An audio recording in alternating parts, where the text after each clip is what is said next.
بسم اللہ الرحمن الرحیم، اللہ کے نام سے جو رحمان و رحیم ہے۔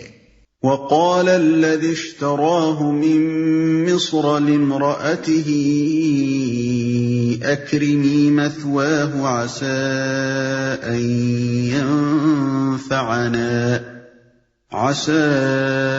أن ينفعنا أو نتخذه ولدا وكذلك مكنا ليوسف في الأرض ولنعلمه من تأويل الأحاديث والله غالب على أمره ولكن أكثر الناس لا يعلمون۔ مصر کے جس شخص نے اسے خریدا اس نے اپنی بیوی سے کہا، اس کو اچھی طرح رکھنا، بعید نہیں کہ یہ ہمارے لیے مفید ثابت ہو یا ہم اسے بیٹا بنا لیں۔ اس طرح ہم نے یوسف کے لیے اس سرزمین میں قدم جمانے کی صورت نکالی اور اسے معاملہ فہمی کی تعلیم دینے کا انتظام کیا۔ اللہ اپنا کام کر کے رہتا ہے مگر اکثر لوگ جانتے نہیں ہیں۔ مصر کے جس شخص نے اسے خریدا، بائبل میں اس شخص کا نام فوتیفار لکھا ہے۔ قرآن مجید آگے چل کر اسے عزیز کے لقب سے یاد کرتا ہے، اور پھر ایک دوسرے موقع پر یہی لقب حضرت یوسف علیہ السلام کے لیے بھی استعمال کرتا ہے۔ اس سے معلوم ہوتا ہے کہ یہ شخص مصر میں کوئی بہت بڑا عہدیدار یا صاحب منصب تھا، کیونکہ عزیز کے معنی ایسے بااقتدار شخص کے ہیں جس کی مزاحمت نہ کی جا سکتی ہو۔ بائبل اور تلمود کا بیان ہے کہ وہ شاہی جلوداروں یعنی باڈی گارڈز کا افسر تھا، اور ابن جریر رضی اللہ تعالی عنہ حضرت عبداللہ بن عباس سے روایت کرتے ہیں کہ وہ شاہی خزانے کا افسر تھا۔ اس نے اپنی بیوی سے کہا، تلمود میں اس عورت کا نام زلیخا لکھا ہے، اور یہیں سے یہ نام مسلمانوں کی روایات میں مشہور ہوا۔ مگر یہ جو ہمارے ہاں شہرت ہے کہ بعد میں اس عورت سے حضرت یوسف علیہ السلام کا نکاح ہوا، اس کی کوئی اصل نہیں ہے، نہ قرآن میں اور نہ اسرائیلی تاریخ میں۔ حقیقت یہ ہے کہ ایک نبی کے مرتبے سے یہ بات بہت فروتر ہے کہ وہ کسی ایسی عورت سے نکاح کرے جس کی بد چلنی کا اس کو ذاتی تجربہ ہو چکا۔ قرآن مجید میں یہ قاعدہ کلیہ ہمیں بتایا گیا ہے کہ الخبیثات للخبیثین والخبیثون للخبیثات والطیبات للطیبین والطیبون للطیبات، یعنی بری عورتیں برے مردوں کے لیے ہیں، اور برے مرد بری عورتوں کے لیے، اور پاک عورتیں پاک مردوں کے لیے ہیں، اور پاک مرد پاک عورتوں کے لیے۔ یا ہم اسے بیٹا بنا لیں۔ تلمود کا بیان ہے کہ اس وقت حضرت یوسف علیہ السلام کی عمر 18 سال کی تھی، اور فوتیفار ان کی شاندار شخصیت کو دیکھ کر ہی سمجھ گیا تھا کہ یہ لڑکا غلام نہیں ہے بلکہ کسی بڑے شریف خاندان کا چشم و چراغ ہے جسے حالات کی گردش یہاں کھینچ لائی ہے۔ چنانچہ جب وہ انہیں خرید رہا تھا اسی وقت اس نے سوداگروں سے کہہ دیا تھا کہ یہ غلام تو نہیں معلوم ہوتا، مجھے شبہ ہوتا ہے کہ شاید تم اسے کہیں سے چرا لائے ہو۔ اسی بنا پر فوتیفار نے ان سے غلاموں کا سا برتاؤ نہیں کیا بلکہ انہیں اپنے گھر اور اپنی کل املاک کا مختار بنا دیا۔ بائبل کا بیان یہ ہے کہ اس نے اپنا سب کچھ یوسف علیہ السلام کے ہاتھ میں چھوڑ دیا، اور سوا روٹی کے جسے وہ کھا لیتا تھا اسے اپنی کسی چیز کا ہوش نہ تھا۔ پیدائش باب 39 آیت 6۔ اسے معاملہ فہمی کی تعلیم دینے کا انتظام کیا۔ حضرت یوسف علیہ السلام کی تربیت اس وقت تک صحرا میں نیم خانہ بدوشی اور گلہ بانی کے ماحول میں ہوئی تھی۔ کنعان اور شمالی عرب کے علاقے میں اس وقت نہ کوئی منظم ریاست تھی اور نہ تمدن و تہذیب نے کوئی بڑی ترقی کی تھی۔ کچھ آزاد قبائل تھے جو وقتاً فوقتاً ہجرت کرتے رہتے تھے، اور بعض قبائل نے مختلف علاقوں میں مستقل سکونت اختیار کر کے چھوٹی چھوٹی ریاستیں بھی بنا لی تھیں۔ ان لوگوں کا حال مصر کے پہلو میں قریب قریب وہی تھا جو ہماری شمال مغربی سرحد پر آزاد علاقے کے پٹھان قبائل کا ہے۔ یہاں حضرت یوسف علیہ السلام کو جو تعلیم و تربیت ملی تھی اس میں بدویانہ زندگی کے محاسن اور خانوادہ ابراہیمی کی خدا پرستی و دینداری کے عناصر تو ضرور شامل تھے، مگر اللہ تعالیٰ اس وقت کے سب سے زیادہ متمدن اور ترقی یافتہ ملک یعنی مصر میں ان سے جو کام لینا چاہتا تھا اور اس کے لیے جس واقفیت، جس تجربے اور جس بصیرت کی ضرورت تھی، اس کے نشو و نما کا کوئی موقع بدوی زندگی میں نہ تھا۔ اس لیے اللہ نے اپنی قدرت کاملہ سے یہ انتظام فرمایا کہ انہیں سلطنت مصر کے ایک بڑے عہدیدار کے ہاں پہنچا دیا، اور اس نے ان کی غیر معمولی صلاحیتوں کو دیکھ کر انہیں اپنے گھر اور اپنی جاگیر کا مختار کل بنا دیا۔ اس طرح یہ موقع پیدا ہو گیا کہ ان کی وہ تمام قابلیتیں پوری طرح نشو و نما پا سکیں جو اب تک بروئے کار نہیں آئی تھیں، اور انہیں ایک چھوٹی جاگیر کے انتظام سے وہ تجربہ حاصل ہو جائے جو آئندہ ایک بڑی سلطنت کا نظم و نسق چلانے کے لیے درکار تھا۔ اسی مضمون کی طرف اس آیت میں اشارہ فرمایا گیا ہے۔ وَلَمَّا بَلَغَ أَشُدَّهُ آتَيْنَاهُ حُكْمًا وَعِلْمًا وَكَذَلِكَ نَجْزِي الْمُحْسِنِينَ۔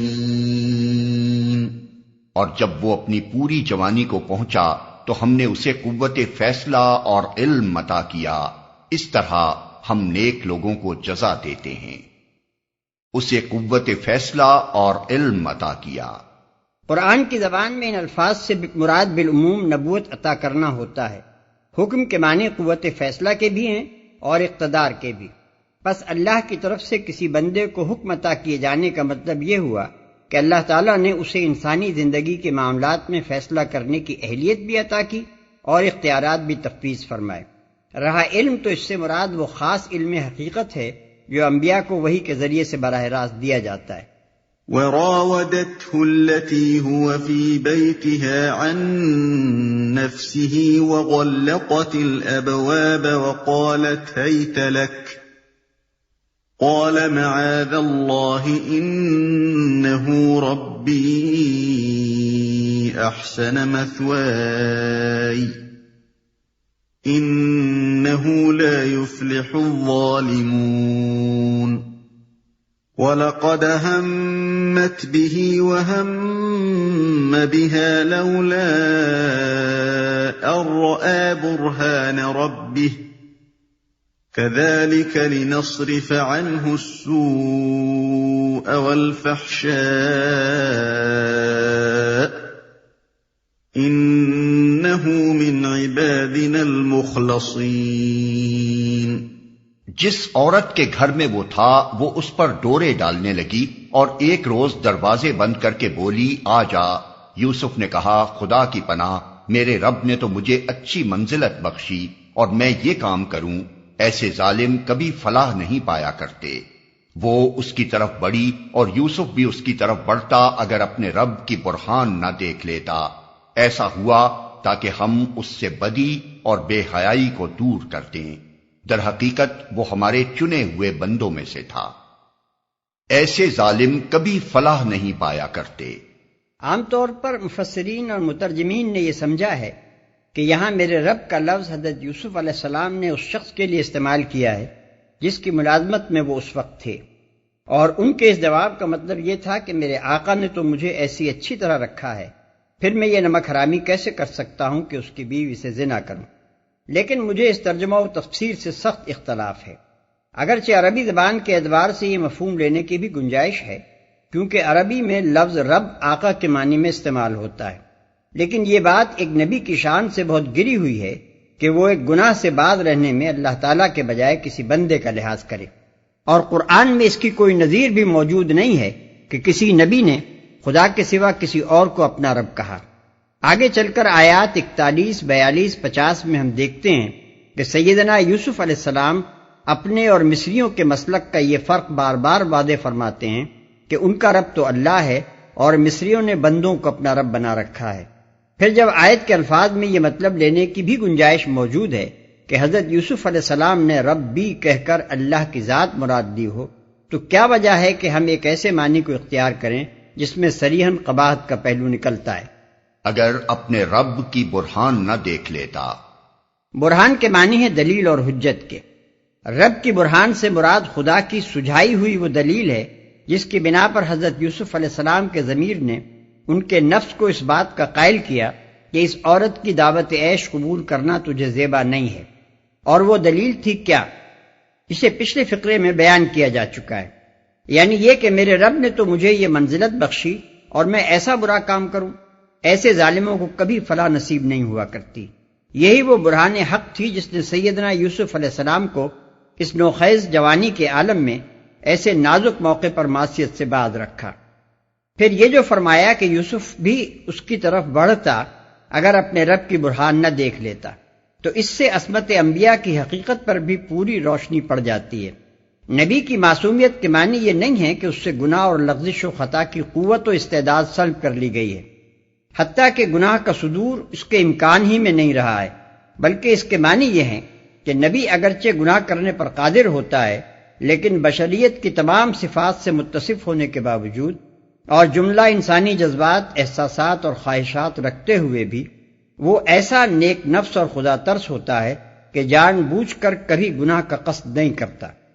وہ اپنے ضمیر میں اپنے رب کی ایسی ایسی زبردست حجتیں اور دلیلیں رکھتا ہے جن کے مقابلے میں خواہش نفس کبھی کامیاب نہیں ہونے پاتی، اور اگر نادانستہ اس سے کوئی لغزش سرزد ہو جاتی ہے تو اللہ تعالیٰ فوراً وحی جلی کے ذریعے سے اس کی اصلاح فرما دیتا ہے، کیونکہ اس کی لغزش تنہا ایک شخص کی لغزش نہیں ہے، ایک پوری امت کی لغزش ہے۔ وہ راہ راست سے بال برابر ہٹ جائے تو دنیا گمراہی میں میلوں دور نکل جائے، تاکہ ہم اس سے بدی اور بے حیائی کو دور کر دیں۔ اس ارشاد کے دو مطلب ہو سکتے ہیں، ایک یہ کہ اس کا دلیل رب کو دیکھنا اور گناہ سے بچ جانا ہماری توفیق و ہدایت سے ہوا، کیونکہ ہم اپنے اس منتخب بندے سے بدی اور بے حیائی کو دور کرنا چاہتے تھے۔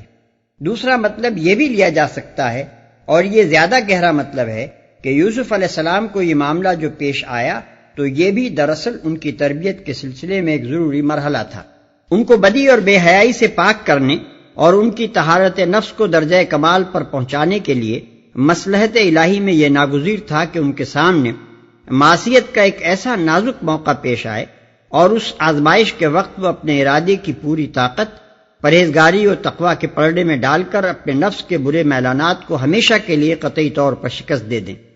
خصوصیت کے ساتھ اس مخصوص طریقہ تربیت کے اختیار کرنے کی مصلحت اور اہمیت اس اخلاقی ماحول کو نگاہ میں رکھنے سے بآسانی سمجھ میں آ سکتی ہے جو اس وقت کی مصری سوسائٹی میں پایا جاتا تھا۔ آگے رکوع 4 میں اس ماحول کی جو ایک ذرا سی جھلک دکھائی گئی ہے، اس سے اندازہ ہوتا ہے کہ اس وقت کے مہذب مصر میں بالعموم اور اس کے اونچے طبقے میں بالخصوص صنفی آزادی قریب قریب اسی پیمانے پر تھی جس پر ہم اپنے زمانے کے اہل مغرب اور مغرب زدہ طبقوں کو فائز پا رہے ہیں۔ حضرت یوسف علیہ السلام کو ایسے بگڑے ہوئے لوگوں میں رہ کر کام کرنا تھا، اور کام بھی ایک معمولی آدمی کی حیثیت سے نہیں بلکہ فرمانروائے ملک کی حیثیت سے کرنا تھا۔ اب یہ ظاہر ہے کہ جو خواتین کرام ایک حسین غلام کے آگے بچھی جا رہی تھیں، وہ ایک جوان اور خوبصورت فرمانروا کو پھانسنے اور بگاڑنے کے لیے کیا نہ کر گزرتی۔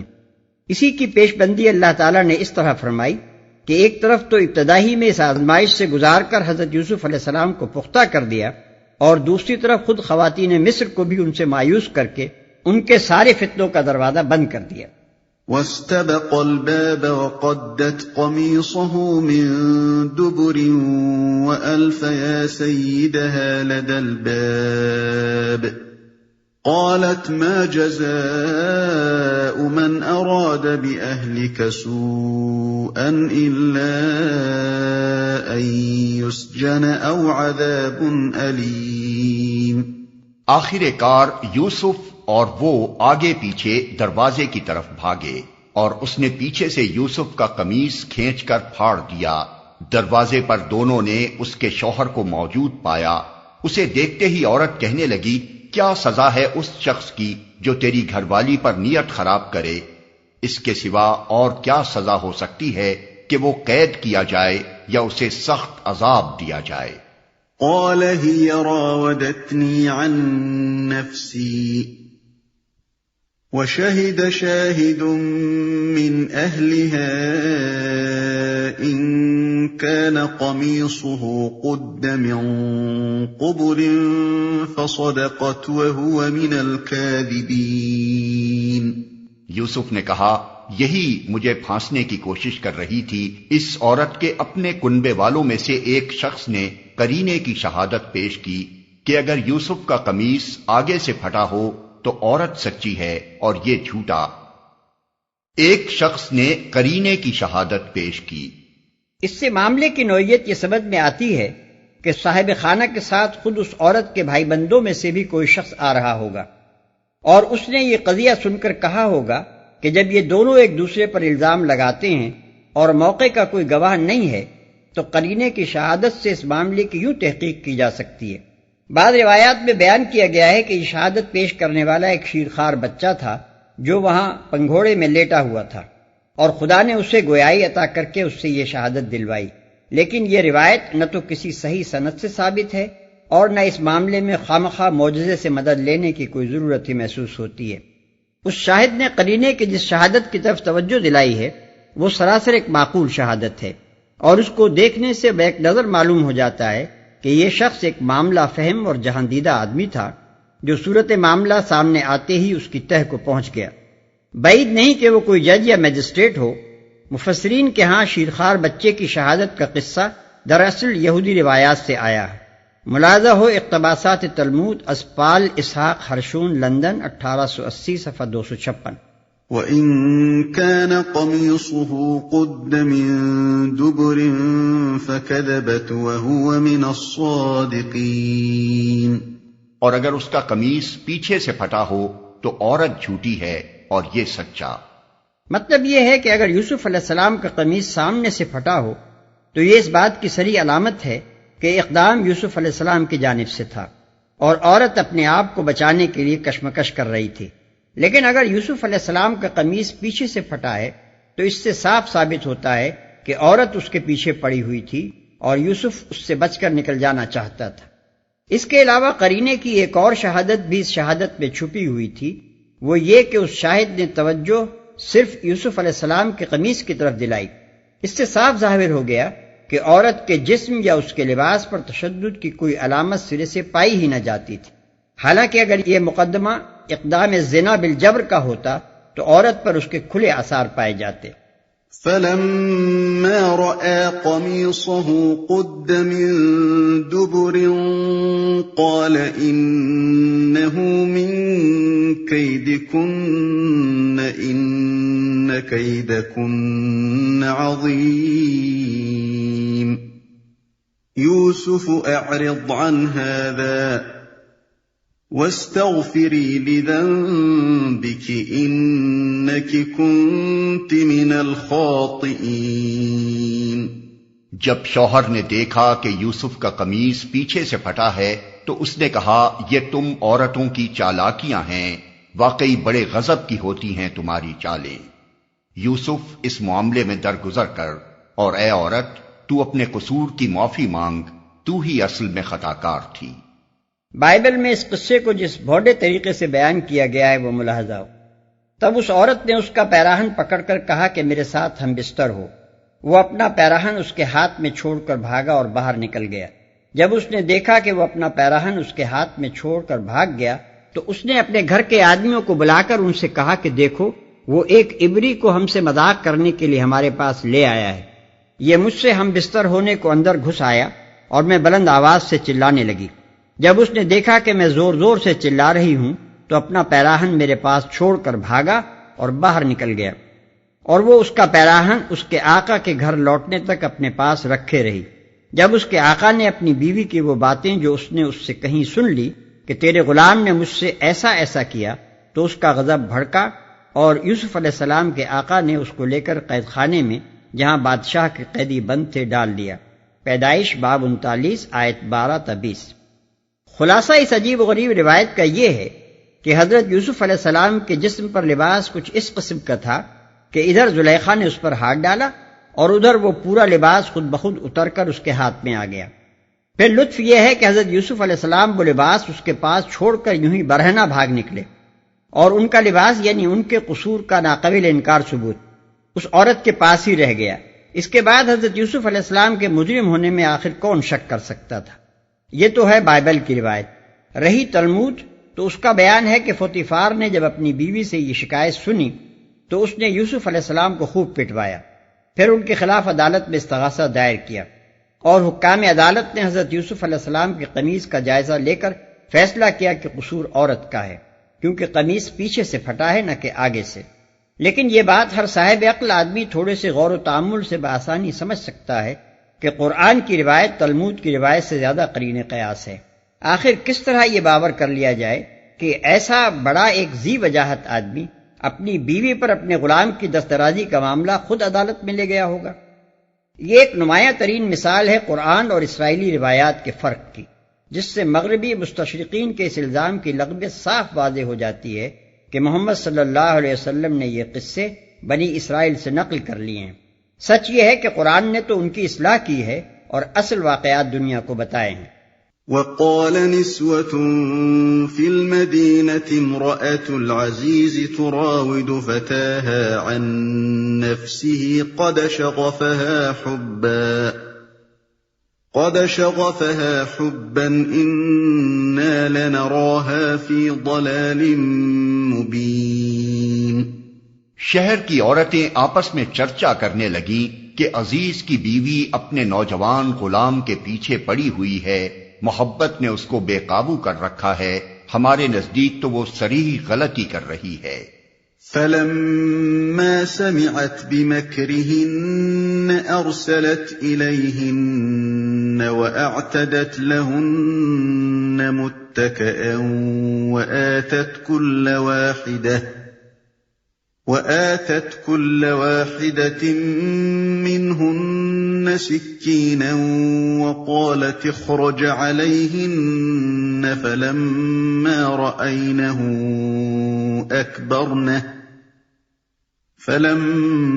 رأينه أكبرنه وقطعن أيديهن وقلن حاش لله ما هذا بشرا إن هذا إلا ملك كريم۔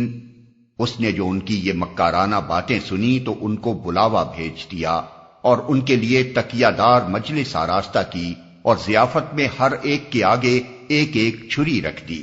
پھر عین اس وقت جب کہ وہ پھل کاٹ کاٹ کر کھا رہی تھی، اس نے یوسف کو اشارہ کیا کہ ان کے سامنے نکل آ۔ جب ان عورتوں کی نگاہ اس پر پڑی تو وہ دنگ رہ گئیں اور اپنے ہاتھ کاٹ بیٹھیں اور بے ساختہ پکار اٹھیں، حاشا للہ، یہ شخص انسان نہیں ہے، یہ تو کوئی بزرگ فرشتہ ہے۔ ان کے لیے تکیہ دار مجلس آراستہ کی، یعنی ایسی مجلس جس میں مہمانوں کے لیے تکیے لگے ہوئے تھے۔ مصر کے آثار قدیمہ سے بھی اس کی تصدیق ہوتی ہے کہ ان کی مجلسوں میں تکیوں کا استعمال بہت ہوتا تھا۔ بائبل میں ضیافت کا کوئی ذکر نہیں ہے، البتہ تلمود میں یہ واقعہ بیان کیا گیا ہے، مگر وہ قرآن سے بہت مختلف ہے۔ قرآن کے بیان میں جو زندگی، جو روح، جو فطریت اور جو اخلاقیت پائی جاتی ہے، اس سے تلمود کا بیان بالکل خالی ہے۔ قالت فذلكن الذي لمتنني فيه ولقد راودته عن نفسه فاستعصم ولئن لم يفعل ما آمره ليسجنن وليكون من الصاغرين۔ عزیز کی بیوی نے کہا، دیکھ لیا، یہ ہے وہ شخص جس کے معاملے میں تم مجھ پر باتیں بناتی تھیں، بے شک میں نے اسے رجھانے کی کوشش کی تھی مگر یہ بچ نکلا، اگر یہ میرا کہنا نہ مانے گا تو قید کیا جائے گا اور بہت ذلیل و خوار ہوگا۔ اس سے اندازہ ہوتا ہے کہ اس وقت مصر کے اونچے طبقوں کی اخلاقی حالت کیا تھی۔ ظاہر ہے کہ عزیز کی بیوی نے جن عورتوں کو بلایا ہوگا وہ امراء اور رؤساء اور بڑے عہدیداروں کی گھر کی بیگمات ہی ہوں گی۔ ان عالی مرتبہ خواتین کے سامنے وہ اپنے محبوب نوجوان کو پیش کرتی ہے اور اس کی خوبصورت جوانی دکھا کر انہیں قائل کرنے کی کوشش کرتی ہے کہ ایسے جوان رانا پر میں مر نہ مٹتی تو اور آخر کیا کرتی۔ پھر یہ بڑے گھروں کی بہو بیٹیاں خود بھی اپنے عمل سے گویا اس امر کی تصدیق فرماتی ہیں کہ واقعی ان میں سے ہر ایک ایسے حالات میں وہی کچھ کرتی جو بیگم عزیز نے کیا۔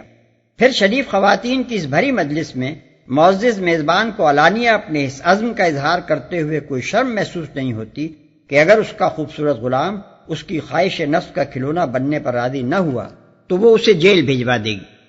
یہ سب کچھ اس بات کا پتہ دیتا ہے کہ یورپ اور امریکہ اور ان کے مشرقی مقلدین آج عورتوں کی جس آزادی و بے باکی کو 20ویں صدی کی ترقیات کا کرشمہ سمجھ رہے ہیں وہ کوئی نئی چیز نہیں ہے، بہت پرانی چیز ہے۔ دقیانوس سے سینکڑوں برس پہلے مصر میں یہ اسی شان کے ساتھ پائی جاتی تھی جیسی آج اس روشن زمانے میں پائی جا رہی۔ قال رب السجن احب الی مما يدعوننی إليه وإلا تصرف عني كيدهن أصب إليهن وأكن من الجاهلين۔ یوسف نے کہا، اے میرے رب، قید مجھے منظور ہے بنسبت اس کے کہ میں وہ کام کروں جو یہ لوگ مجھ سے چاہتے ہیں، اور اگر تو نے ان کی چالوں کو مجھ سے دفع نہ کیا تو میں ان کے دام میں پھنس جاؤں گا اور جاہلوں میں شامل ہو رہوں گا۔ یہ آیات ہمارے سامنے ان حالات کا ایک عجیب نقشہ پیش کرتی ہیں جن میں اس وقت حضرت یوسف علیہ السلام مبتلا تھے۔ 19-20 سال کا ایک خوبصورت نوجوان ہے جو بدویانہ زندگی سے بہترین تندرستی اور بھری جوانی لیے ہوئے آیا ہے۔ غریبی، جلاوطنی اور جبری غلامی کے مراحل سے گزرنے کے بعد قسمت اسے دنیا کی سب سے بڑی متمدن سلطنت کے پائے تخت میں ایک بڑے رئیس کے ہاں لے آئی ہے۔ یہاں پہلے تو خود اس گھر کی بیگم ہی اس کے پیچھے پڑ جاتی ہے جس سے اس کا شب و روز کا سابقہ ہے، پھر اس کے حسن کا چرچا سارے دارالسلطنت میں پھیلتا ہے اور شہر بھر کے امیر گھرانوں کی عورتیں اس پر فریفتہ ہو جاتی ہیں۔ اب ایک طرف وہ ہے اور دوسری طرف سینکڑوں خوبصورت جال ہیں جو ہر وقت ہر جگہ اسے پھانسنے کے لیے پھیلے ہوئے ہیں۔ ہر طرح کی تدبیریں اس کے جذبات کو بھڑکانے اور اس کے زہد کو توڑنے کے لیے کی جا رہی ہیں۔ جدھر جاتا ہے یہی دیکھتا ہے کہ گناہ اپنی ساری خوشنمائیوں اور دل فریبیوں کے ساتھ دروازہ کھولے اس کا منتظر کھڑا ہے۔ کوئی تو فجور کے مواقع خود ڈھونڈتا ہے، مگر یہاں خود مواقع اس کو ڈھونڈ رہے ہیں اور اس طاق میں لگے ہوئے ہیں کہ جس وقت بھی اس کے دل میں برائی کی طرف ادنا میلان پیدا ہو وہ فوراً اپنے آپ کو اس کے سامنے پیش کر دیں۔ رات دن کے 24 گھنٹے وہ اس خطرے میں بسر کر رہا ہے کہ کبھی ایک لمحے کے لیے بھی اس کے ارادے کی بندش میں کچھ ڈھیل آ جائے تو وہ گناہ کے ان بے شمار دروازوں میں سے کسی میں داخل ہو سکتا ہے جو اس کے انتظار میں کھلے ہوئے ہیں۔ اس حالت میں یہ خدا پرست نوجوان جس کامیابی کے ساتھ ان شیطانی ترغیبات کا مقابلہ کرتا ہے وہ بجائے خود کچھ کم قابل تعریف نہیں ہے، مگر ضبط نفس کے اس حیرت انگیز کمال پر عرفان نفس اور طہارت فکر کا مزید کمال یہ ہے کہ اس پر بھی اس کے دل میں کبھی یہ متکبرانہ خیال نہیں آتا کہ واہرے میں کیسی مضبوط ہے میری سیرت کہ ایسی ایسی حسین اور جوان عورتیں میری گرویدہ ہیں اور پھر بھی میرے قدم نہیں پھسلتے۔ اس کے بجائے وہ اپنی بشری کمزوریوں کا خیال کر کے کانپ اٹھتا ہے اور نہایت عاجزی کے ساتھ خدا سے مدد کی التجا کرتا ہے کہ اے رب، میں کمزور انسان ہوں، میرا اتنا بلبوتا کہاں کہ ان بے پناہ ترغیبات کا مقابلہ کر سکوں، تو مجھے سہارا دے اور مجھے بچا، ڈرتا ہوں کہ کہیں میرے قدم پھسل نہ جائیں۔ در حقیقت یہ حضرت یوسف علیہ السلام کی اخلاقی تربیت کا اہم ترین اور نازک ترین مرحلہ تھا۔ دیانت، امانت، عفت، حق شناسی، راست روی، انضباط اور توازن ذہنی کی غیر معمولی صفات جو اب تک ان کے اندر چھپی ہوئی تھیں اور جن سے وہ خود بھی بے خبر تھے، وہ سب کی سب اس شدید آزمائش کے دور میں ابھر آئیں، پورے زور کے ساتھ کام کرنے لگیں اور انہیں خود بھی معلوم ہو گیا کہ ان کے اندر کون کون سی قوتیں موجود ہیں اور وہ ان سے کیا کام لے سکتے ہیں۔ فاستجاب له ربه فصرف عنه كيدهن إنه هو السميع العليم۔ اس کے رب نے اس کی دعا قبول کی اور ان عورتوں کی چالیں اس سے دفع کر دیں، بے شک وہی ہے جو سب کی سنتا اور سب کچھ جانتا ہے۔ اور ان عورتوں کی چالیں اس سے دفع کر دیں۔ دفع کرنا اس معنی میں ہے کہ یوسف علیہ السلام کی سیرت صالحہ کو ایسی مضبوطی بخش دی گئی جس کے مقابلے میں ان عورتوں کی ساری تدبیریں ناکام ہو کر رہ گئیں۔ نیز اس معنی میں بھی ہے کہ مشیت الہی نے جیل کا دروازہ ان کے لیے کھلوا دیا۔ ثم بدا لهم من بعد ما رأوا الآيات ليسجننه حتى حين۔ پھر ان لوگوں کو یہ سوچی کہ ایک مدت کے لیے اسے قید کر دیں، حالانکہ وہ اس کی پاک دامنی اور خود اپنی عورتوں کے برے اطوار کی صریح نشانیاں دیکھ چکے تھے۔ اس طرح حضرت یوسف علیہ السلام کا قید میں ڈالا جانا در حقیقت ان کی اخلاقی فتح اور مصر کے پورے طبقہ عمراء و حکام کی اخلاقی شکست کا اتمام و اعلان تھا۔ اب حضرت یوسف علیہ السلام کوئی غیر معروف اور گمنام آدمی نہ رہے تھے، سارے ملک میں اور کم از کم دارالسلطنت میں تو عام و خاص سب ان سے واقف ہو چکے تھے۔ جس شخص کی دلفریب شخصیت پر ایک دو نہیں، اکثر و بیشتر بڑے گھرانوں کی خواتین فریفتہ ہوں، اور جس کے فتنہ روزگار حسن سے اپنے گھر بگڑتے دیکھ کر مصر کے حکام نے اپنی خیریت اسی میں دیکھی ہو کہ اسے قید کر دیں، ظاہر ہے کہ ایسا شخص چھپا نہیں رہ سکتا تھا۔ یقیناً گھر گھر اس کا چرچا پھیل گیا ہوگا۔ عام طور پر لوگ اس بات سے بھی واقف ہو گئے ہوں گے کہ یہ شخص کیسے بلند اور مضبوط اور پاکیزہ اخلاق کا انسان ہے، اور یہ بھی جان گئے ہوں گے کہ اس شخص کو جیل اپنے کسی جرم پر نہیں بھیجا گیا ہے، بلکہ اس لیے بھیجا گیا ہے کہ مصر کے امراء اپنی عورتوں کو قابو میں رکھنے کے بجائے اس بے گناہ کو جیل بھیج دینا زیادہ آسان پاتے تھے۔ اس سے یہ بھی معلوم ہوا کہ کسی شخص کو شرائط انصاف کے مطابق عدالت میں مجرم ثابت کیے بغیر بس یوں ہی پکڑ کر جیل بھیج دینا بے ایمان حکمرانوں کی پرانی سنت ہے۔ اس معاملے میں بھی آج کے شیاطین 4000 برس پہلے کے اشرار سے کچھ بہت زیادہ مختلف نہیں ہیں۔ فرق اگر ہے تو بس یہ کہ وہ جمہوریت کا نام نہیں لیتے تھے، اور یہ اپنے ان کرتوتوں کے ساتھ یہ نام بھی لیتے ہیں۔ وہ قانون کے بغیر اپنی غیر قانونی حرکتیں کیا کرتے تھے، اور یہ ہر ناروا زیادتی کے لیے پہلے قانون بنا لیتے ہیں۔ وہ صاف صاف اپنی اغراض کے لیے لوگوں پر دسترازی کرتے تھے، اور یہ جس پر ہاتھ ڈالتے ہیں اس کے متعلق دنیا کو یقین دلانے کی کوشش کرتے ہیں کہ اس سے ان کو نہیں بلکہ ملک اور قوم کو خطرہ تھا۔ غرض وہ صرف ظالم تھے، یہ اس کے ساتھ جھوٹے اور بے حیا بھی ہیں۔ وَدَخَلَ مَعَهُ السِّجْنَ فَتَيَانِ قَالَ أَحَدُهُمَا إِنِّي أَرَانِي أَعْصِرُ خَمْرًا وَقَالَ الْآخَرُ إِنِّي أَرَانِي أَحْمِلُ فَوْقَ رَأْسِي خُبْزًا تَأْكُلُ الطَّيْرُ مِنْهُ نَبِّئْنَا بِتَأْوِيلِهِ إِنَّا نَرَاكَ مِنَ الْمُحْسِنِينَ۔ قید خانے میں 2 غلام اور بھی اس کے ساتھ داخل ہوئے۔ ایک روز ان میں سے ایک نے اس سے کہا، میں نے خواب میں دیکھا ہے کہ میں شراب کشید کر رہا ہوں۔ دوسرے نے کہا، میں نے دیکھا کہ میرے سر پر روٹیاں رکھی ہیں اور پرندے ان کو کھا رہے ہیں۔ دونوں نے کہا، ہمیں اس کی تعبیر بتائیے، ہم دیکھتے ہیں کہ آپ ایک نیک آدمی ہیں۔ قید خانے میں 2 غلام۔ غالباً اس وقت جبکہ حضرت یوسف علیہ السلام قید کیے گئے ان کی عمر 20-21 سال سے زیادہ نہ ہوگی۔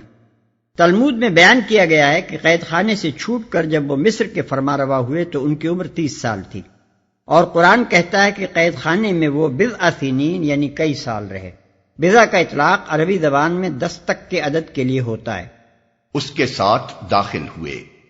یہ 2 غلام جو قید خانے میں حضرت یوسف علیہ السلام کے ساتھ داخل ہوئے تھے، ان کے متعلق بائبل کی روایت ہے کہ ان میں سے ایک شاہ مصر کے ساقیوں کا سردار تھا اور دوسرا شاہی نان بائیوں کا افسر۔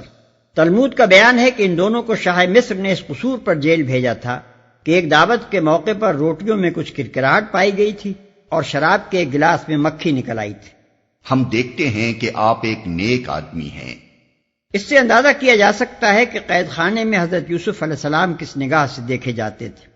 اوپر جن واقعات کا ذکر گزر چکا ہے ان کو پیش نظر رکھنے سے یہ بات قابل تعجب نہیں رہتی کہ ان 2 قیدیوں نے آخر حضرت یوسف علیہ السلام ہی سے آ کر اپنے خواب کی تعبیر کیوں پوچھی اور ان کی خدمت میں یہ نظر عقیدت کیوں پیش کی کہ انا نراک من المحسنین، یعنی ہم تجھے احسان کرنے والوں میں سے دیکھتے ہیں۔ جیل کے اندر اور باہر سب لوگ جانتے تھے کہ یہ شخص کوئی مجرم نہیں ہے بلکہ ایک نہایت نیک نفس آدمی ہے، سخت ترین آزمائشوں میں اپنی پرہیزگاری کا ثبوت دے چکا ہے۔ آج پورے ملک میں اس سے زیادہ نیک انسان کوئی نہیں ہے، حتیٰ کہ ملک کے مذہبی پیشواؤں میں بھی اس کی نظیر مفقود ہے۔ یہی وجہ تھی کہ نہ صرف قیدی ان کو عقیدت کی نگاہ سے دیکھتے تھے بلکہ قید خانے کے حکام اور اہلکار تک ان کے معتقد ہو گئے۔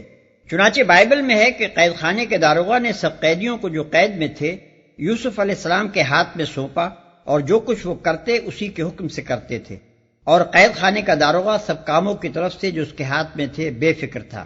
پیدائش باب 39 آیت 22 اور 23۔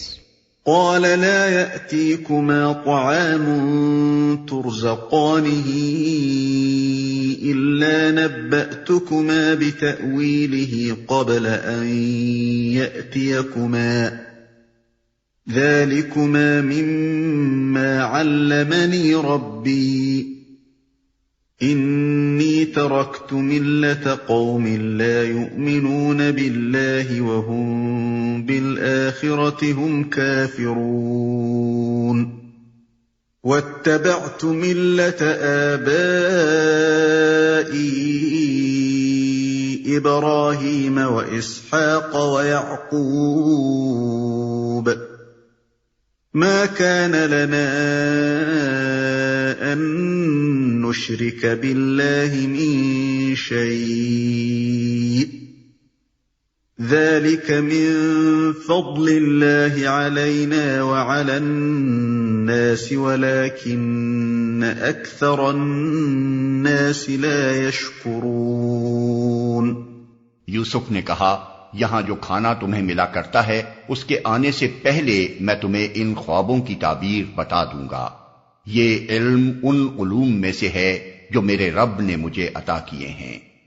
واقعہ یہ ہے کہ میں نے ان لوگوں کا طریقہ چھوڑ کر جو اللہ پر ایمان نہیں لاتے اور آخرت کا انکار کرتے ہیں، اپنے بزرگوں ابراہیم، اسحاق اور یعقوب کا طریقہ اختیار کیا ہے۔ ہمارا یہ کام نہیں ہے کہ اللہ کے ساتھ کسی کو شریک ٹھہرائیں۔ در حقیقت یہ اللہ کا فضل ہے ہم پر اور تمام انسانوں پر کہ اس نے اپنے سوا کسی کا بندہ ہمیں نہیں بنایا، مگر اکثر لوگ شکر نہیں کرتے۔ یا صاحبی السجن أأرباب متفرقون خير أم الله الواحد القهار ما تعبدون من دونه إلا أسماء سميتموها أنتم وآباؤكم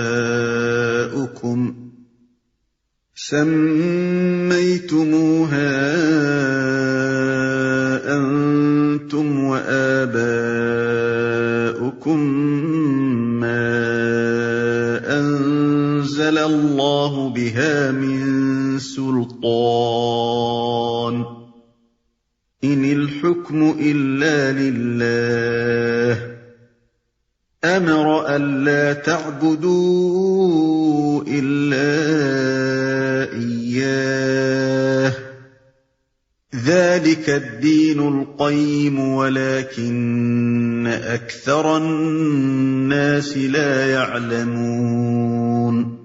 اے زنداں کے ساتھیو، تم خود ہی سوچو کہ بہت سے متفرق رب بہتر ہیں یا وہ ایک اللہ جو سب پر غالب ہے؟ اس کو چھوڑ کر تم جن کی بندگی کر رہے ہو وہ اس کے سوا کچھ نہیں ہیں کہ بس چند نام ہیں جو تم نے اور تمہارے آباء و اجداد نے رکھ لیے ہیں۔ اللہ نے ان کے لیے کوئی سند نازل نہیں کی۔ فرما روائی کا اقتدار اللہ کے سوا کسی کے لیے نہیں ہے۔ اس کا حکم ہے کہ خود اس کے سوا تم کسی کی بندگی نہ کرو۔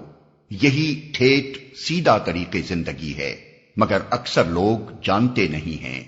یا صاحبی السجن اما احدكما فيسقي ربه خمرا واما الاخر فيصلب فتأكل الطير من رأسه قضي الامر الذي فيه تستفتيان۔ اے زنداں کے ساتھیو، تمہارے خواب کی تعبیر یہ ہے کہ تم میں سے ایک تو اپنے رب شاہ مصر کو شراب پلائے گا، رہا دوسرا تو اسے سولی پر چڑھایا جائے گا اور پرندے اس کا سر نوچ نوچ کر کھائیں گے۔ فیصلہ ہو گیا اس بات کا جو تم پوچھ رہے تھے۔ یہ تقریر جو اس پورے قصے کی جان ہے اور خود قرآن میں بھی توحید کی بہترین تقریروں میں سے ہے، بائبل اور تلمود میں کہیں اس کی طرف ادنا اشارہ تک نہیں ہے۔ وہ حضرت یوسف علیہ السلام کو محض ایک دانشمند اور پرہیزگار آدمی کی حیثیت سے پیش کرتی ہیں، مگر قرآن صرف یہی نہیں کہ ان کی سیرت کے ان پہلوؤں کو بھی بائبل اور تلمود کی بنسبت بہت زیادہ روشن کر کے پیش کرتا ہے، بلکہ اس کے علاوہ وہ ہم کو یہ بھی بتاتا ہے کہ حضرت یوسف علیہ السلام اپنا ایک پیغمبرانہ مشن رکھتے تھے اور اس کی دعوت و تبلیغ کا کام انہوں نے قید خانے ہی میں شروع کر دیا تھا۔ یہ تقریر ایسی نہیں ہے کہ اس پر سے یوں ہی سرسری طور پر گزر جائیے، اس کے متعدد پہلو ایسے ہیں جن پر توجہ اور غور و فکر کرنے کی ضرورت ہے۔ 1، یہ پہلا موقع ہے جبکہ حضرت یوسف علیہ السلام ہم کو دین حق کی تبلیغ کرتے نظر آتے ہیں۔ اس سے پہلے ان کی داستان حیات کے جو ابواب قرآن نے پیش کیے ہیں ان میں صرف اخلاق فاضلہ کی مختلف خصوصیات مختلف مرحلوں پر ابھرتی رہی ہیں، مگر تبلیغ کا کوئی نشان وہاں نہیں پایا جاتا۔ اس سے ثابت ہوتا ہے کہ پہلے مراحل محض تیاری اور تربیت کے تھے، نبوت کا کام عملاً اس قید خانے کے مرحلے میں ان کے سپرد کیا گیا ہے، اور نبی کی حیثیت سے یہ ان کی پہلی تقریر دعوت ہے۔ 2، یہ بھی پہلا ہی موقع ہے کہ انہوں نے لوگوں کے سامنے اپنی اصلیت ظاہر کی۔ اس سے پہلے ہم دیکھتے ہیں کہ وہ نہایت صبر و شکر کے ساتھ ہر اس حالت کو قبول کرتے رہے جو ان کو پیش آئی۔ جب قافلے والوں نے ان کو پکڑ کر غلام بنایا، جب وہ مصر لائے گئے، جب انہیں عزیز مصر کے ہاتھ فروخت کیا گیا، جب انہیں جیل بھیجا گیا، ان میں سے کسی موقع پر بھی انہوں نے یہ نہیں بتایا کہ میں ابراہیم و اسحاق علیہ السلام کا پوتا اور یعقوب علیہ السلام کا بیٹا ہوں۔ ان کے باپ دادا کوئی غیر معروف لوگ نہ تھے۔ قافلے والے خواہ اہل مدین ہوں یا اسماعیلی، دونوں ان کے خاندان سے قریبی تعلق رکھنے والے ہی تھے۔ اہل مصر بھی کم از کم حضرت ابراہیم علیہ السلام سے تو ناواقف نہ تھے، بلکہ حضرت یوسف علیہ السلام جس انداز سے ان کا اور حضرت یعقوب علیہ السلام کا اور اسحاق علیہ السلام کا ذکر کر رہے ہیں، اس سے اندازہ ہوتا ہے کہ تینوں بزرگوں کی شہرت مصر میں پہنچی ہوئی تھی۔ لیکن حضرت یوسف علیہ السلام نے کبھی باپ دادا کا نام لے کر اپنے آپ کو ان حالات سے نکالنے کی کوشش نہ کی جن میں وہ پچھلے 4-5 سال کے دوران میں مبتلا ہوتے رہے۔ غالباً وہ خود بھی اچھی طرح سمجھ رہے تھے کہ اللہ تعالیٰ جو کچھ انہیں بنانا چاہتا ہے اس کے لیے ان کا ان حالات سے گزرنا ہی ضروری ہے، مگر اب انہوں نے محض اپنی دعوت و تبلیغ کی خاطر اس حقیقت سے پردہ اٹھایا کہ میں کوئی نیا اور نرالا دین پیش نہیں کر رہا ہوں، بلکہ میرا تعلق دعوت توحید کی اس عالمگیر تحریک سے ہے جس کے ائمہ ابراہیم، اسحاق و یعقوب علیہ السلام ہیں۔ ایسا کرنا اس لیے ضروری تھا کہ داعی حق کبھی اس دعوے کے ساتھ نہیں اٹھا کرتا کہ وہ ایک نئی بات پیش کر رہا ہے جو اس سے پہلے کسی کو نہ سوجی تھی، بلکہ پہلے قدم ہی پر یہ بات کھول دیتا ہے کہ میں اس ازلی و ابدی حقیقت کی طرف بلا رہا ہوں جو ہمیشہ سے تمام اہل حق پیش کرتے رہے ہیں۔ 3، پھر حضرت یوسف علیہ السلام نے جس طرح اپنی تبلیغ کے لیے موقع نکالا، اس میں ہم کو حکمت تبلیغ کا ایک اہم سبق ملتا ہے۔ 2 آدمی اپنا خواب بیان کرتے ہیں اور اپنی عقیدت مندی کا اظہار کرتے ہوئے اس کی تعبیر پوچھتے ہیں۔ جواب میں آپ فرماتے ہیں کہ تعبیر تو میں تمہیں ضرور بتاؤں گا، مگر پہلے یہ سن لو کہ اس علم کا ماخذ کیا ہے جس کی بنا پر میں تمہیں تعبیر دیتا ہوں۔ اس طرح ان کی بات میں سے اپنی بات کہنے کا موقع نکال کر آپ ان کے سامنے اپنا دین پیش کرنا شروع کر دیتے ہیں۔ اس سے یہ سبق ملتا ہے کہ فی الواقع کسی شخص کے دل میں اگر تبلیغ حق کی دھن سمائی ہوئی ہو اور وہ حکمت بھی رکھتا ہو تو کیسی خوبصورتی کے ساتھ وہ گفتگو کا رخ اپنی دعوت کی طرف پھیر سکتا ہے۔ جسے دعوت کی دھن لگی ہوئی نہیں ہوتی اس کے سامنے تو مواقع پر مواقع آتے ہیں اور وہ کبھی محسوس نہیں کرتا کہ یہ موقع ہے اپنی بات کہنے کا، مگر وہ جسے دھن لگی ہوئی ہوتی ہے وہ موقع کی تاک میں لگا رہتا ہے اور اسے پاتے ہی اپنا کام شروع کر دیتا ہے۔ البتہ بہت فرق ہے حکیم کی موقع شناسی میں اور اس نادان مبلغ کی بھونڈی تبلیغ میں جو موقع و محل کا لحاظ کیے بغیر لوگوں کے کانوں میں زبردستی اپنی دعوت ٹھوسنے کی کوشش کرتا ہے اور پھر لیچڑ پن اور جھگڑالو پن سے انہیں الٹا متنفر کر کے چھوڑتا ہے۔ 4، اس سے یہ بھی معلوم کیا جا سکتا ہے کہ لوگوں کے سامنے دعوت دین پیش کرنے کا صحیح ڈھنگ کیا ہے۔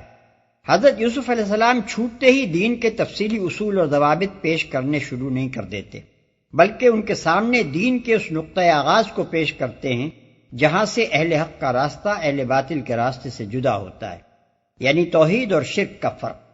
پھر اس فرق کو وہ ایسے معقول طریقے سے واضح کرتے ہیں کہ عقل عام رکھنے والا کوئی شخص اسے محسوس کیے بغیر نہیں رہ سکتا۔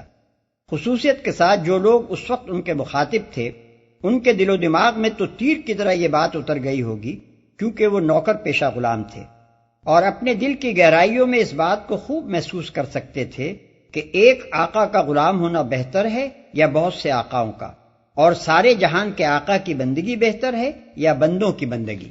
پھر وہ یہ بھی نہیں کہتے کہ اپنا دین چھوڑو اور میرے دین میں آ جاؤ، بلکہ ایک عجیب انداز میں ان سے کہتے ہیں کہ دیکھو اللہ کا یہ کتنا بڑا فضل ہے کہ اس نے اپنے سوا ہم کو کسی کا بندہ نہیں بنایا، مگر لوگ اس کا شکر ادا نہیں کرتے اور خواہ مخواہ خود گھڑ گھڑ کر اپنے رب بناتے اور ان کی بندگی کرتے ہیں۔ پھر وہ اپنے مخاطبوں کے دین پر تنقید بھی کرتے ہیں، مگر نہایت معقولیت کے ساتھ اور دل آزاری کے ہر شائبے کے بغیر۔ بس اتنا کہنے پر اکتفا کرتے ہیں کہ یہ معبود جن میں سے کسی کو تم انداتا، کسی کو خداوند نعمت، کسی کو مالک زمین اور کسی کو رب دولت یا مختار صحت و مرض وغیرہ کہتے ہو، یہ سب خالی خولی نام ہی ہیں۔ ان ناموں کے پیچھے کوئی حقیقی انداتائی و خداوندی اور مالکیت و ربوبیت موجود نہیں ہے۔ اصل مالک اللہ تعالیٰ ہے، جسے تم بھی کائنات کا خالق و رب تسلیم کرتے ہو، اور اس نے ان میں سے کسی کے لیے بھی خداوندی اور معبودیت کی کوئی سند نہیں اتاری ہے۔ اس نے تو فرمانروائی کے سارے حقوق اور اختیارات اپنے ہی لیے مخصوص رکھے ہیں، اور اس کا حکم ہے کہ تم اس کے سوا کسی کی بندگی نہ کرو۔ 5، اس سے یہ بھی اندازہ کیا جا سکتا ہے کہ حضرت یوسف علیہ السلام نے قید خانے کی زندگی کے یہ 8-10 سال کس طرح گزارے ہوں گے۔ لوگ سمجھتے ہیں کہ قرآن میں چونکہ ان کے ایک ہی وعد کا ذکر ہے، اس لیے انہوں نے صرف ایک ہی دفعہ دعوت دین کے لیے زبان کھولی تھی، مگر اول تو ایک پیغمبر کے متعلق یہ گمان کرنا ہی سخت بدگمانی ہے کہ وہ اپنے اصل کام سے غافل ہوگا۔ پھر جس شخص کی تبلیغی دھن کا یہ حال تھا کہ 2 آدمی تعبیر خواب پوچھتے ہیں اور وہ اس موقع سے فائدہ اٹھا کر دین کی تبلیغ شروع کر دیتا ہے، اس کے متعلق یہ کیسے گمان کیا جا سکتا ہے کہ اس نے قید خانے کے یہ چند سال خاموش ہی گزار دیے ہوں گے۔ وقال للذي ظن أنه ناج منهم اذكرني عند ربك فأنساه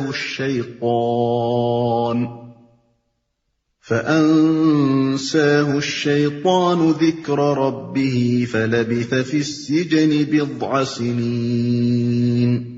پھر ان میں سے جس کے متعلق خیال تھا کہ وہ رہا ہو جائے گا، اس سے یوسف نے کہا کہ اپنے رب شاہ مصر سے میرا ذکر کرنا، مگر شیطان نے اسے ایسا غفلت میں ڈالا کہ وہ اپنے رب شاہ مصر سے اس کا ذکر کرنا بھول گیا، اور یوسف کئی سال قید خانے میں پڑا رہا۔ اس مقام کی تفسیر بعض مفسرین نے یہ کی ہے کہ شیطان نے حضرت یوسف علیہ السلام کو اپنے رب یعنی اللہ تعالیٰ کی یاد سے غافل کر دیا، اور انہوں نے ایک بندے سے چاہا کہ وہ اپنے رب یعنی شاہ مصر سے ان کا تذکرہ کر کے ان کی رہائی کی کوشش کرے۔ اس لیے اللہ تعالیٰ نے ان کو یہ سزا دی کہ وہ کئی سال تک جیل میں پڑے رہے۔ در حقیقت کی تفسیر بالکل غلط ہے۔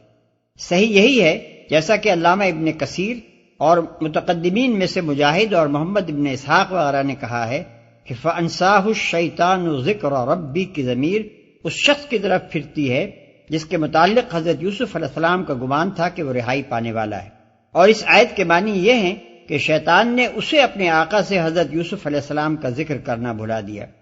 اس سلسلے میں ایک حدیث بھی پیش کی جاتی ہے کہ نبی صلی اللہ علیہ وسلم نے فرمایا کہ اگر یوسف علیہ السلام نے وہ بات نہ کہی ہوتی جو انہوں نے کہی تو وہ قید میں کئی سال نہ پڑے رہتے۔ لیکن علامہ ابن کثیر فرماتے ہیں کہ یہ حدیث جتنے طریقوں سے روایت کی گئی ہے وہ سب ضعیف ہیں۔ بعض طریقوں سے یہ مرفوعاً روایت کی گئی ہے، اور ان میں سفیان بن وکی اور ابراہیم بن یزید راوی ہیں جو دونوں ناقابل اعتماد ہیں، اور بعض طریقوں سے یہ مرسلن روایت ہوئی ہے، اور ایسے معاملات میں مرسلات کا اعتبار نہیں کیا جا سکتا۔ علاوہ بری درایت کے اعتبار سے بھی یہ بات باور کرنے کے قابل نہیں ہے کہ ایک مظلوم شخص کا اپنی رہائی کے لیے دنیاوی تدبیر کرنا خدا سے غفلت اور توکل کے فقدان کی دلیل قرار دیا گیا ہوگا۔ وقال الملك إني أرى 7 بقرات سمان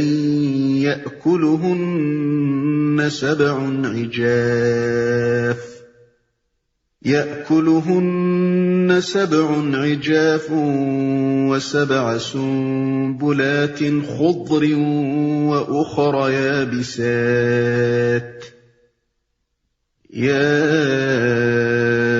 أيها الملأ أفتوني في رؤياي إن كنتم للرؤيا تعبرون۔ ایک روز بادشاہ نے کہا، میں نے خواب میں دیکھا ہے کہ 7 موٹی گائیں ہیں جن کو 7 دبلی گائیں کھا رہی ہیں، اور اناج کی 7 بالیں ہری ہیں اور دوسری 7 سوکھی۔ اے اہل دربار، مجھے اس خواب کی تعبیر بتاؤ اگر تم خوابوں کا مطلب سمجھتے ہو۔ ایک روز بادشاہ نے کہا۔ بیچ میں کئی سال کے زمانہ قید کا حال چھوڑ کر اب سرشتہ بیان اس مقام سے جوڑا جاتا ہے جہاں سے حضرت یوسف علیہ السلام کا دنیاوی عروج شروع ہوا۔ اگر تم خوابوں کا مطلب سمجھتے ہو۔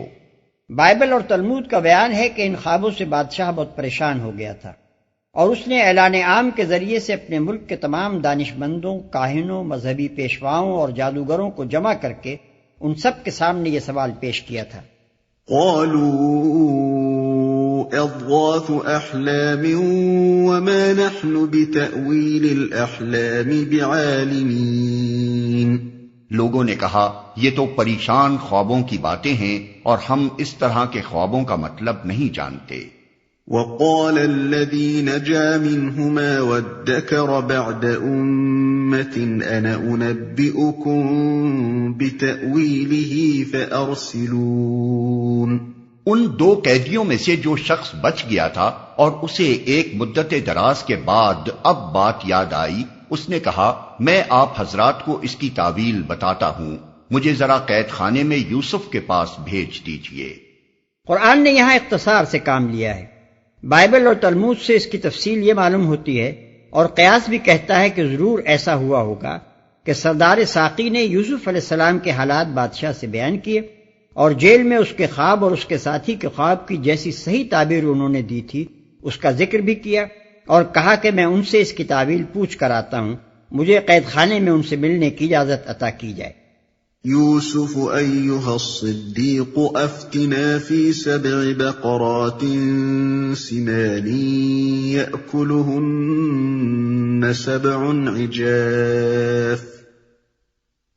يأكلهن 7 عجاف و7 سنبلات خضر وأخر يابسات لعلي أرجع إلى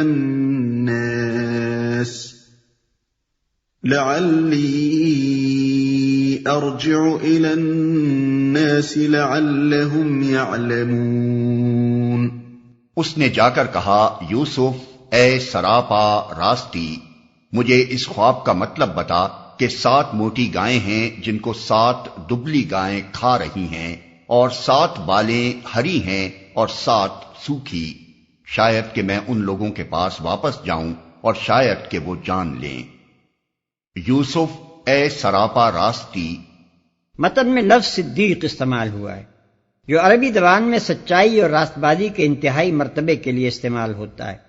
اس سے اندازہ کیا جا سکتا ہے کہ قید خانے کے زمانے قیام میں اس شخص نے یوسف علیہ السلام کی سیرت پاک سے کیسا گہرا اثر لیا تھا، اور یہ اثر ایک مدت دراز گزر جانے کے بعد بھی کتنا راسخ تھا۔